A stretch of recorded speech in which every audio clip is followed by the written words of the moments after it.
बिस्मिल्लाहिर्रहमानिर्रहीम। आज हम चैप्टर नंबर 3 वेव मोशन, जिसका टॉपिक है सिंपल पेंडुलम, उसके बारे में डिस्कस करेंगे। सिंपल पेंडुलम क्या होता है, इसके बारे में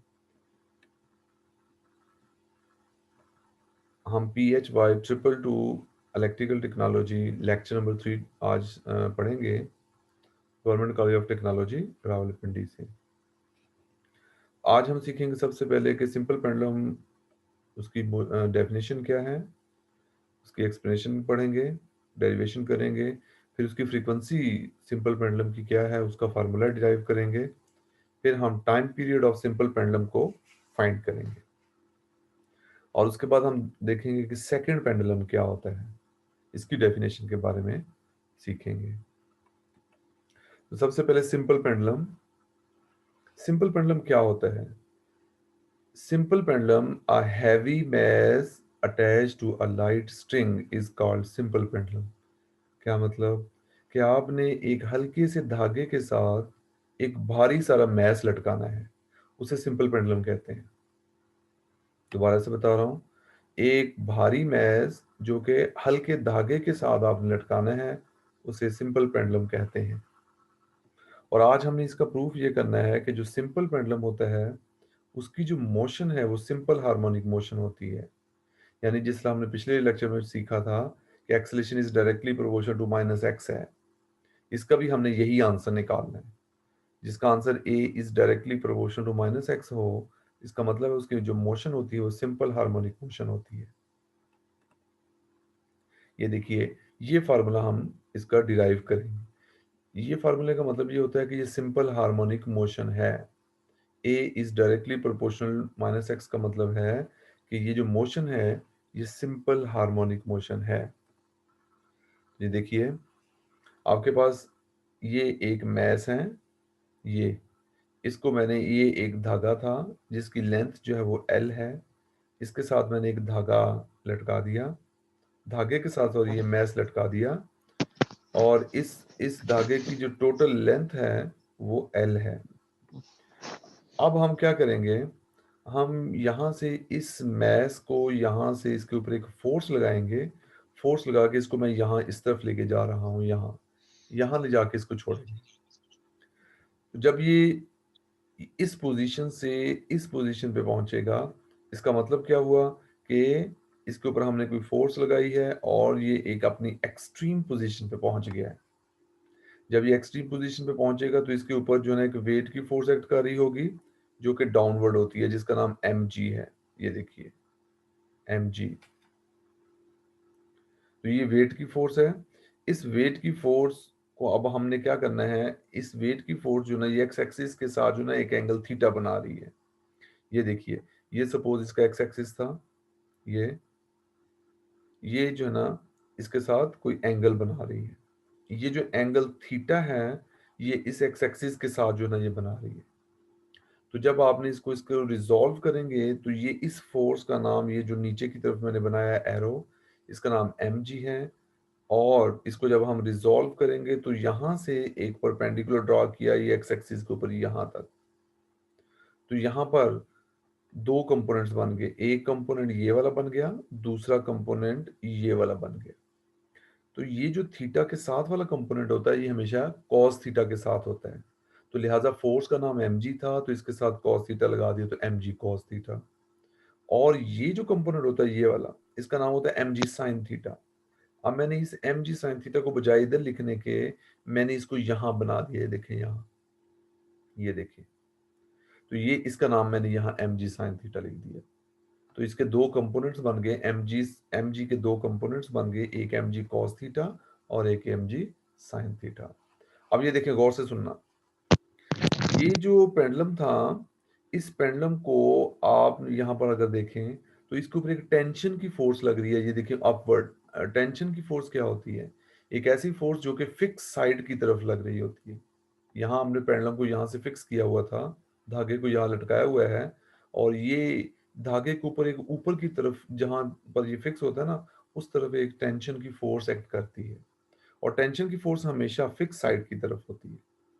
अब ये देखें, निचले वाली साइड पे ये जो हमने नीचे बनाया है एम जी कॉस थीटा, ये नीचे वाली साइड पे इधर है, और टेंशन की फोर्स अपवर्ड है।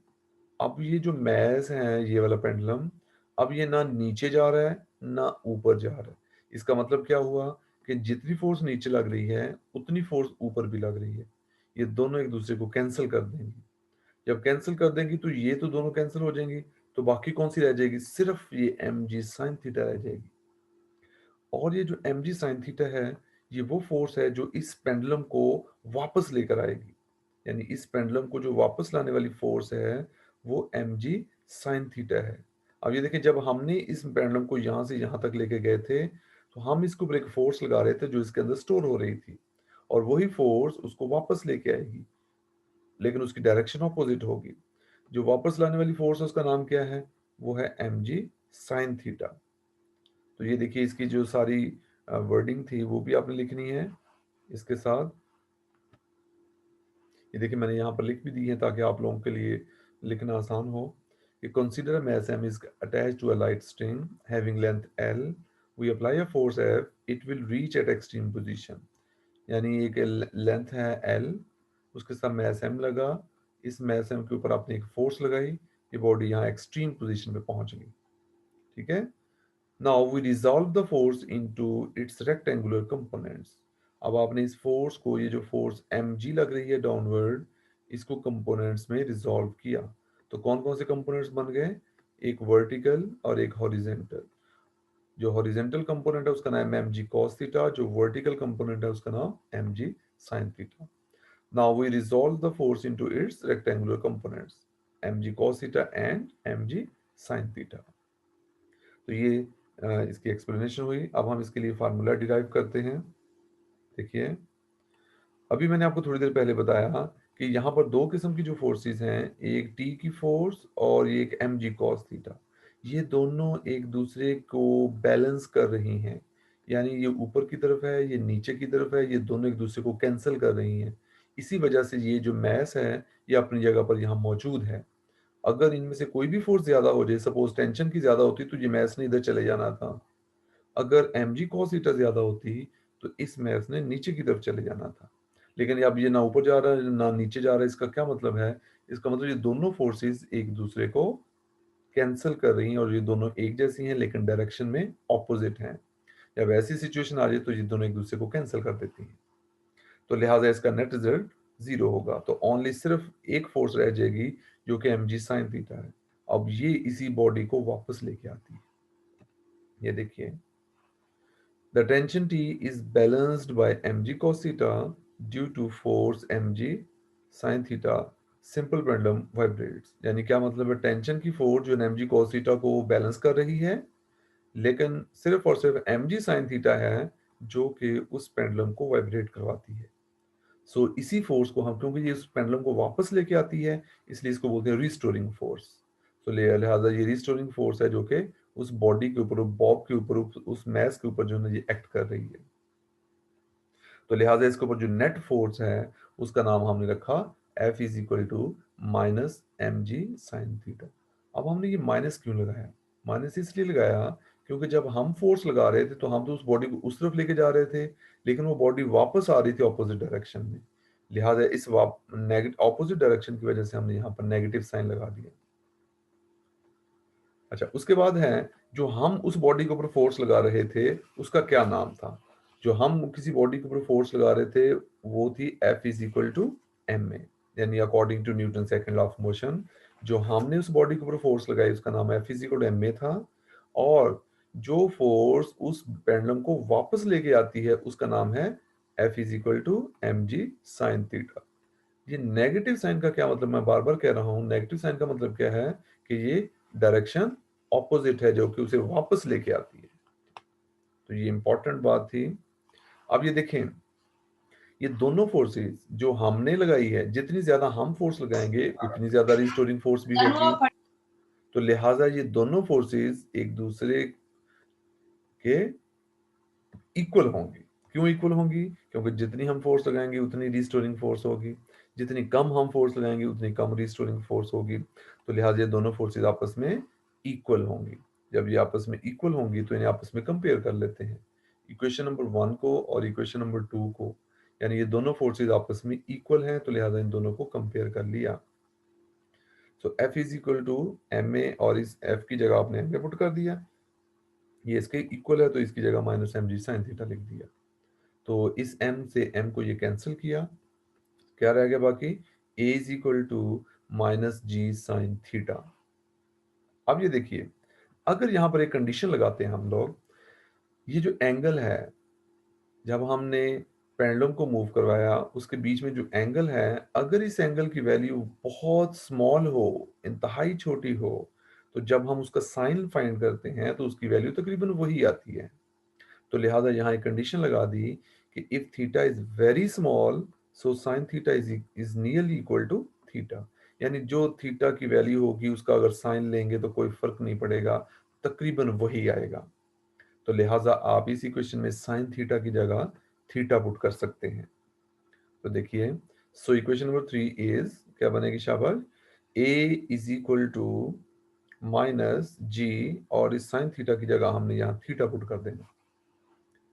अब ये देखिए जरा, उसके बाद हम जानते हैं s is equal to r theta, ये एक रिलेशन है जो कि हम पहले भी पढ़ चुके हैं।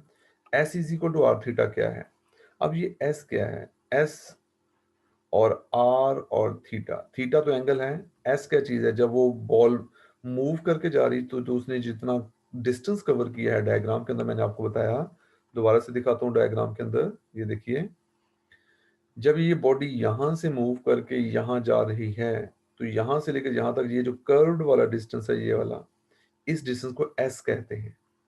अगर ये थीटा होता है, और रेडियस भी वहां यूज किया था आपने, रेडियस क्या है, रेडियस इसको कहेंगे, ये यहां से लेकर यहां तक जो लेंथ है ना, इसको रेडियस कहेंगे। तो लिहाजा हम अगले स्टेप में इस r की जगह हम ये रेडियस की जगह जो है ना, हम ये लेंथ पुट करेंगे। अब ये देखिए, वापस चलते हैं, दोबारा से यहां देख रहा हूं, यहां से लेकर यहां तक जो डिस्टेंस है ये s है। अगर ये थीटा वेरी स्मॉल हो जाए, तो ये दो पॉइंट्स के बीच में ये जो डिस्टेंस है, ये लाइन सीधी हो जाएगी। अगर ये लाइन सीधी हो जाए तो उस डिस्टेंस s को हम x कहेंगे। देखें, अगर हम आगे इक्वेशन के अंदर हमने यही पुट किया हुआ होगा, ये देखिए, s उसी तरह से रखा, s is equal to r theta, यहाँ से थीटा की वैल्यू पहले निकालें, s बाय आर आ जाएगी, तो s बाय आर, s की जगह मैंने कहा था x लिखना है और r की जगह लेंथ लिखना है, तो आपने इसकी जगह लेंथ लिख दिया, तो x बाय एल इसका आ गया। अब ये देखें, इस इक्वेशन नंबर 4 में थीटा की वैल्यू हमने निकाल ली हुई है, और वो क्या है, x बाय एल। अब इस थीटा की जगह x बाय एल पुट कर देंगे।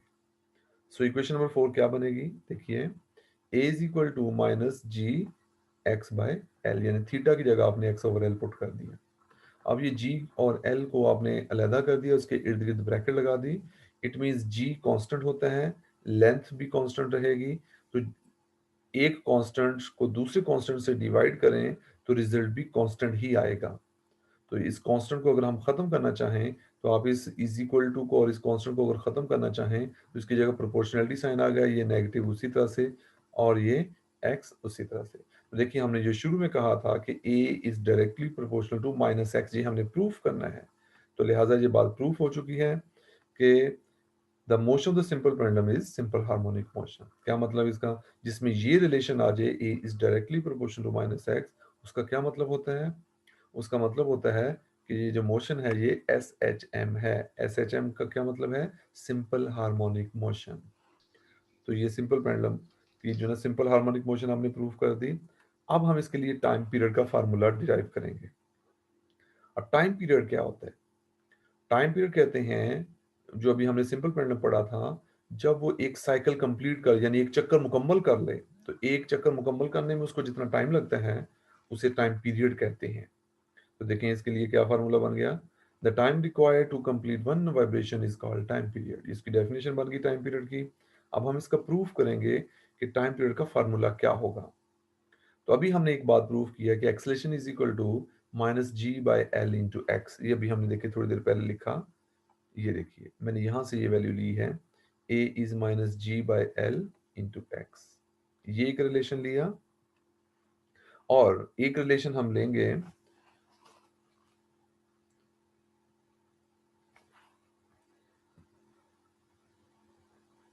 ये देखिए, एक रिलेशन हमने ये लिया a is equal to minus g by l into x, और दूसरा रिलेशन आपने क्या लिया, a is equal to minus omega square x. ये रिलेशन अभी हम बाद में पढ़ेंगे, इसके बारे में मैं आपको बाद में बताऊंगा ये क्या होता है, ठीक है। फिलहाल आप इसको याद रखेंगे, acceleration is equal to minus omega square x. Omega क्या चीज होती है, एंगुलर फ्रीक्वेंसी या एंगुलर वेलोसिटी होती है, और एक्स वही डिस्प्लेसमेंट, और ये जो ए है ये एक्सेलरेशन। क्या हम इन दोनों इक्वेशंस को आपस में कंपेयर कर सकते हैं? देखें, इन दोनों की लेफ्ट हैंड साइड सेम है। जब इन दोनों की लेफ्ट हैंड साइड सेम है तो इन दोनों को कंपेयर कर सकते हैं, यानी ये दोनों आपस में इक्वल हो जाएंगे। अगर ये दोनों आपस में सेम है तो ये भी आपस में सेम होंगे। तो देखिए, minus omega square x is equal to minus g by l into x. देखिए, माइनस माइनस से कैंसिल हो जाएगा और एक्स एक्स से भी कैंसिल हो जाएगा। Omega square is equal to g by l. अब ओमेगा की वैल्यू निकालनी है तो दोनों तरफ अंडर रूट ले लें, तो यहाँ से स्क्वायर रूट से ये स्क्वायर कैंसिल हो जाएगा और जी बाई एल अंडर रूट आ जाएगा। अब जो है देखिए, इसकी वैल्यू अब हम कैसे निकालते हैं। अब ये देखिए, ये जो ओमेगा होता है ना, ओमेगा ओमेगा का फार्मूला होता है 2 pi F.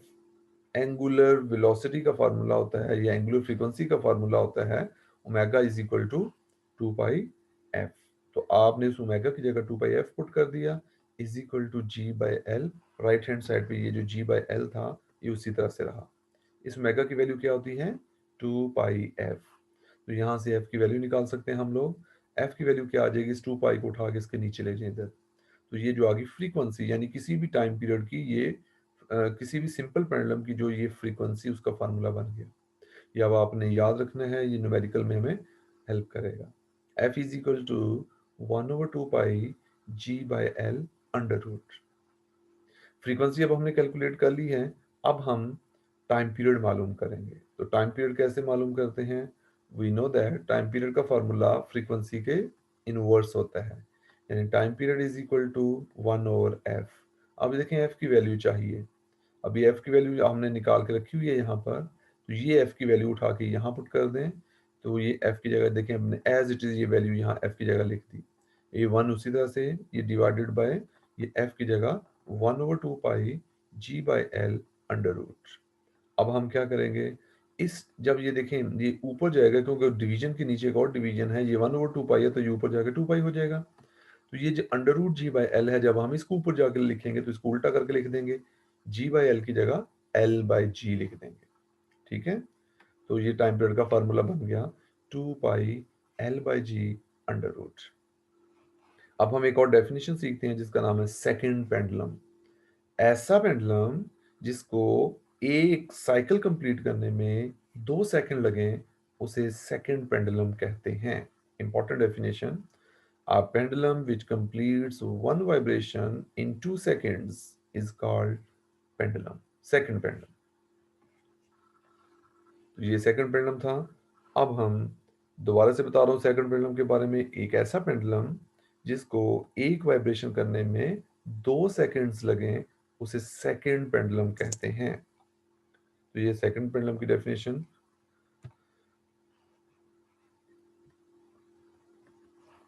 Thank you so much. उम्मीद करता हूँ आज का लेक्चर आपको पसंद आया होगा। आप इस लेक्चर को अब मेरे YouTube चैनल पे जाके इसको सुन भी सकते हैं दोबारा से। अभी थोड़ी देर में मैं आपको इसका लिंक भेज दूंगा, आपने इसको वहाँ पे सुनना है और वहाँ पे जाके अपना रोल नंबर भी वहाँ लिखेंगे। Thank you so much.